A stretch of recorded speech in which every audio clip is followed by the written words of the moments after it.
अपने एग्जाम में extra number add on करवा सकते हैं अगर आप इस वीडियो को पूरी देखते हैं। कभी कभार क्या होता है कि हम जल्दबाजी में पढ़ते हैं और जल्दबाजी में जब हम पढ़ते हैं ना तो जो मेन एलिमेंट होता है हम वो ही स्किप कर देते हैं। जो क्वेश्चंस आपको बहुत अच्छे से आते हैं, कंप्लीटली आते हैं, उन क्वेश्चंस को पहले से आंसर करो। ऐसा नहीं है कि भैया बस फॉर्मेलिटी कर ली, बात अगर कश्मीर की चल रही है तो आंसर आप कन्याकुमारी का दे रहे हो। ये सब चीजें नहीं करनी है। आपको आए या ना आए, आपको सारे क्वेश्चंस अटेम्प्ट करने हैं। जो क्वेश्चन में पूछा जा रहा है वही आपको लिखना है। तो अगर ये 5 मंत्र आप मेरे ध्यान में रखते हैं जब आप पेपर देने बैठते हैं तो आपके आराम से 5 से 10 नंबर आराम से इंक्रीज हो जाएंगे। हाँ जी बच्चों, कैसे हैं आप सभी लोग। Welcome to next offers commerce, जहाँ पे हम देश का भविष्य बनाते हैं। तो भैया पढ़ाई की बातें तो बहुत चल रही हैं, यानी नेक्स्ट ऑफर्स की पूरी टीम आपके लिए अच्छा वीडियोस लेके आ रही है, अच्छा सिलेबस कवर करवा रही है, सब कुछ कवर करवा रही है और आगे भी करवाएगी। लेकिन इस वीडियो में मैं आपके लिए कुछ अलग लेके आई हूँ। अलग इस तरह से है कि आप अपने एग्जाम में एक्स्ट्रा नंबर एड ऑन करवा सकते हैं अगर आप इस वीडियो को पूरी देखते हैं। यानी मैं आपके लिए लेके आई हूँ कि आपको अपना एग्जाम, जो बोर्ड का एग्जाम है, उसको कैसे अटेम्प्ट करना है, क्या गलतियां नहीं करनी है और क्या चीजें करनी है। तो इस वीडियो को बहुत ध्यान से देखना बच्चों, अगर आप एक्स्ट्रा नंबर पाना चाहते हो। ठीक है, यानी apart from the syllabus, apart from the content, वो तो सब हम प्रोवाइड कर ही रहे हैं। यानी इसके अलावा भी और क्या चीजें आपको अपने दिमाग में रखनी है जब आप अपना एग्जामिनेशन दोगे, वो सारी चीजें मैं आपको बताने वाली हूँ। तो सबसे पहली टिप है, यानी इस वीडियो में मैं बेसिकली आपको 5 टिप्स शेयर करूंगी, 5 ऐसे मंत्र शेयर करूंगी जिससे आप अपने नंबर आराम से 5 से 10 नंबर आप अपने बढ़वा सकते हैं।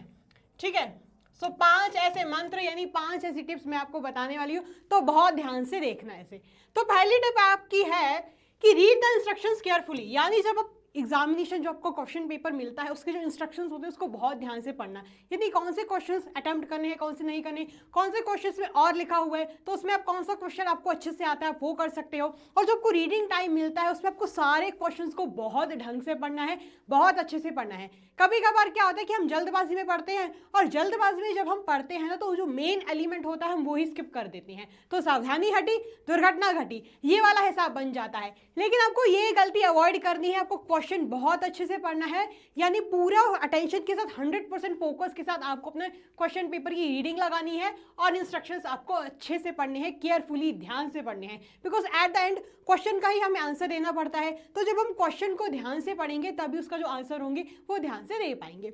ठीक है, तो पहली टिप आपके लिए क्या हो गई कि जो इंस्ट्रक्शंस हैं, जो क्वेश्चंस वगैरह हैं, वो आपको ध्यान से पढ़ना है। जो भी आपको रीडिंग टाइम मिलता है, जो 15 मिनट्स का रीडिंग टाइम मिलता है, उसमें आपको क्वेश्चंस जो हैं, इंस्ट्रक्शंस वगैरह जो भी हैं वो ध्यान से पढ़ लेना है। ठीक है, ताकि जो आगे के जो आपको टाइम मिला हुआ है उसके लिए पहले से ही मेंटली प्रिपेयर हो जाओ और किस क्वेश्चन में क्या आंसर लिखना है ये भी आप अपने माइंड में फ्रेम कर लो पहले से ही।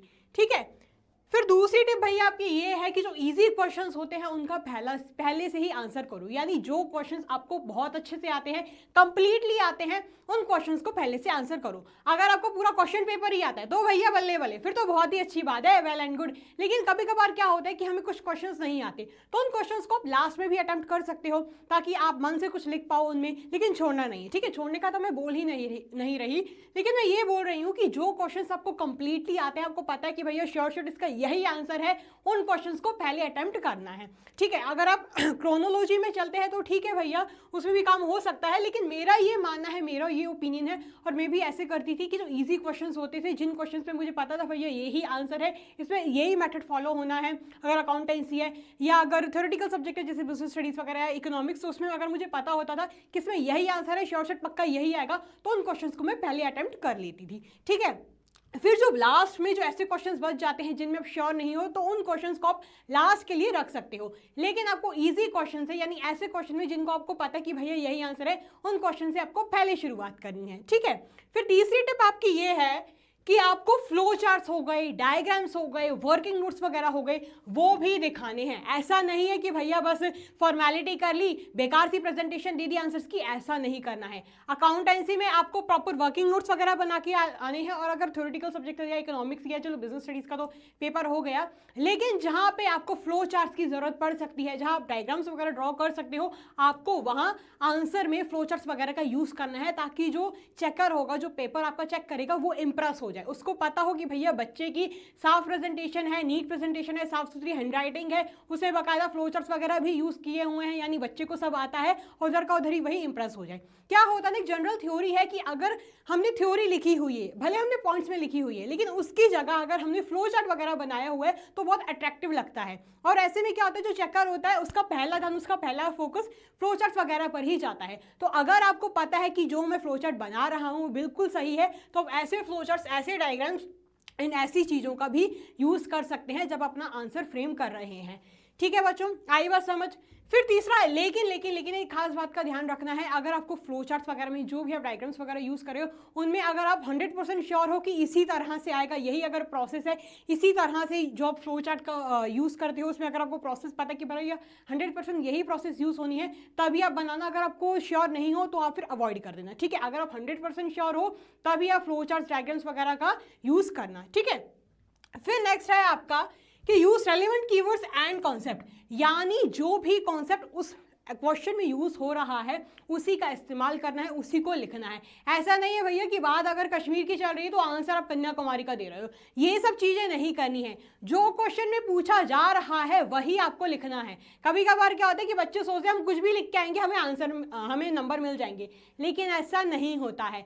जो हमने आंसर लिखा हुआ है, जो नंबर होते हैं उसी के बेसिस पे मिलते हैं। हाँ, अगर ऐसा हो रहा है कि अगर आपको बिल्कुल भी नहीं याद आ रहा इस क्वेश्चन में कौन सा कॉन्सेप्ट यूज होना है, तो आप क्या कर सकते हो, उस समय पे, उस मोमेंट पे आपको जो भी कॉन्सेप्ट याद आ रहा है उसके आसपास वाला वो आप लिख सकते हो। लेकिन ये चीज आपको तब ही फॉलो करनी है जब आपको मेन कॉन्सेप्ट है, अगर आप उसको आइडेंटिफाई नहीं कर पा रहे हो, अगर आपको वो याद नहीं आ रहा, तो जाके आप उसका आसपास वाला कॉन्सेप्ट यूज कर सकते हो। लेकिन पहले तो आपको उसका रेलेवेंट कॉन्सेप्ट जो भी इस क्वेश्चन में यूज हो रहा है, जो भी उसका रेलेवेंट आंसर है, जो भी उसके रेलेवेंट कीवर्ड्स हैं, वो आपको यूज करने हैं। अगर मान लीजिए किसी केस में आपको कीवर्ड्स याद नहीं आ रहे हैं, तो ऐसा नहीं कि भैया कीवर्ड्स नहीं याद आ रहे तो आप कुछ गलत लिख के आ जाओगे। अगर आपको याद नहीं आ रहे कीवर्ड्स तो आप छोड़ दीजिए, स्किप कर दीजिए, किसी और थ्योरी में लिख लेना अपना आंसर। लेकिन अगर आप श्योर शॉट हो कि यही कीवर्ड है इस आंसर का तो ही यूज करना। अगर आप श्योर नहीं हो कि इसका कीवर्ड ये नहीं है तो गलत कीवर्ड मत लिख के आना। ठीक है, तो अवॉइड कर देना कीवर्ड, सिर्फ आंसर लिख के आ जाना, लेकिन कीवर्ड गलत मत लिखना। बिकॉज क्या होता है कि कीवर्ड में जब हम एक वर्ड लिखते हैं, ठीक है, एक वर्ड लिखते हैं ना, तो सबसे पहले जो पेपर चेकर होता है उसका ध्यान उस कीवर्ड पर ही जाता है। और अगर आपने वो कीवर्ड ही गलत लिख दिया ना, तो फिर जो पेपर चेकर होगा वो पूरा आंसर गलत कर देगा, वो आगे बढ़ेगा ही नहीं। तो अगर आप श्योर नहीं हो कि इस क्वेश्चन में ये कीवर्ड यूज नहीं होना है तो उसको मत लिखो। ठीक है बच्चों, आई बात समझ। लेकिन अगर आप कॉन्सेप्ट को ही आइडेंटिफाई नहीं कर पा रहे हो तो फिर जरूर आप आसपास का कुछ कॉन्सेप्ट घुसेड़ सकते हो, लेकिन पहले तो आपको रेलेवेंट कॉन्सेप्ट ही लिखना है। अगर इन केस आपको कॉन्सेप्ट याद नहीं आ पा रहा है कि भैया इस क्वेश्चन में क्या आंसर लिखना है, फिर आप कुछ आसपास की चीज लिख सकते हो। लेकिन जब कीवर्ड की बात आए तो जो कीवर्ड यूज होना है आपको वही लिखना है। अगर आप श्योर नहीं हो कि ये कीवर्ड नहीं है तो छोड़ दो भैया, तो कीवर्ड को लिखो ही मत, आंसर जरूर लिख दो लेकिन उस कीवर्ड को एलिमिनेट कर दो। ठीक है, फिर नेक्स्ट स्टेप आपकी ये है कि आपको सारे क्वेश्चंस अटेम्प्ट करने हैं, आपको आए या ना आए, आपको सारे क्वेश्चंस अटेम्प्ट करने हैं। कभी कभार क्या होता है कि हम किसी चीज़ के लिए श्योर नहीं होते हैं, तो जब हम श्योर नहीं होते हैं तो हम इस चीज़ को छोड़ देते हैं, लेकिन आपको छोड़ना नहीं है। कभी कभार क्या होता है कि हम तुक्के भी जो मार देते हैं ना, वो तुक्के सही चले जाते हैं, तो हो सकता है आपकी किस्मत अच्छी हो। इसलिए जो भी आप क्वेश्चंस अटेम्प्ट कर रहे हो वो सारे के सारे क्वेश्चंस, यानी पूरा का पूरा क्वेश्चन पेपर आपको अटेम्प्ट करना है, कुछ भी नहीं छोड़ना है। हो सकता है कि तुक्का आपका सही चला जाए, ऊपर वाला आपका साथ दे दे। ठीक है, ऊपर वाला आपका साथ देगा, अगर आपने अच्छी मेहनत की होगी तो भैया ऊपर वाला आपका साथ क्यों नहीं देगा। लेकिन अगर आप श्योर नहीं हो तो आप, ऐसा नहीं है कि भैया आप छोड़ के आ रहे हो क्वेश्चन, आप उसका कुछ आसपास का लिख देना, हो सकता है वो सही चला जाए और आपको नंबर मिल जाए। ये जो पेपर चेक कर रहे हैं वो बहुत दयालु हो, वो सोचे कि भैया से अटेम्प्ट तो किया हुआ है तो चलो उसको 5 में से आधा नंबर ही दे देता हूँ, तो हो सकता है आपकी किस्मत आपकी साथ दे दे, ऊपर वाला आपका साथ दे दे। अगर आपने अच्छी मेहनत की हो तो आपको कुछ भी नहीं छोड़ना है, सारे के सारे क्वेश्चंस आपको अटेम्प्ट करने हैं। और किस सीक्वेंस में फॉलो कर रहे हैं, जो क्वेश्चंस आपको आते हैं, जिनका आपको पता है कि भैया यही आंसर है, उन क्वेश्चन से पहले आपको शुरुआत करनी है ताकि किसी भी हालत में वो क्वेश्चन तो मेरे ना छूट जाए। ठीक है, कभी कभार क्या होता है कि पेपर बहुत लेंदी आता है, यानी आपकी जो स्पीड होती है उतनी नहीं होती है, और हम शुरू से यानी क्रोनोलॉजी से चल लेते हैं, सीक्वेंस से चलने लगते हैं, और उस बीच में क्या होता है कि ऐसे कुछ क्वेश्चंस आने लगते हैं जिनके आंसर्स हमें नहीं पता, और हम पूरा का पूरा टाइम उनमें जाया कर देते हैं, और ऐसे में जो क्वेश्चंस हमें अच्छे तरीके से आते हैं वो हमारे छूट जाते हैं। तो ये गलती आपको नहीं करनी है। जिन क्वेश्चन में आप श्योर हो कि भैया इसका यही आंसर है, उन क्वेश्चन से आपको पहली शुरुआत करनी है। ठीक है बच्चों, आई बात समझ। तो अगर ये 5 मंत्र आप मेरे ध्यान में रखते हैं जब आप पेपर देने बैठते हैं तो आपके आराम से 5 से 10 नंबर आराम से इंक्रीज हो जाएंगे। ठीक है बच्चों, आई बात समझ। मैं फिर से एक बार रिपीट कर देती हूँ कि सबसे पहले तो इंस्ट्रक्शंस वगैरह को, क्वेश्चंस वगैरह को ध्यान से पढ़ना है, ताकि जो भी आपको रीडिंग टाइम मिलता है उसमें आप थोड़े बहुत आंसर्स अपने मन में ही फ्रेम कर लो।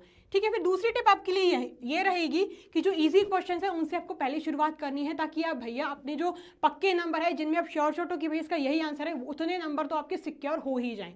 फिर है तीसरी टिप आपकी ये थी कि जहाँ पर आपके फ्लोचार्ट्स वगैरह यूज़ हो सकते हैं आप वहाँ पे फ्लोचार्ट्स वगैरह बनाइए, ताकि जो चेकर है, पेपर चेकर है, वो इम्प्रेस हो जाए। फिर चौथी टिप आपकी ये थी कि जो रेलेवेंट कीवर्ड्स एंड कॉन्सेप्ट्स हैं उनको ही लिखो। अगर आप कीवर्ड्स में शॉर्ट नहीं हो कि भैया ये कीवर्ड यूज़ होना है तो उस कीवर्ड को एलिमिनेट कर दो, आगे की थ्योरी लिख दो, आगे की एक्सप्लेनेशन लिख दो, लेकिन गलत कीवर्ड मत लिख के आना।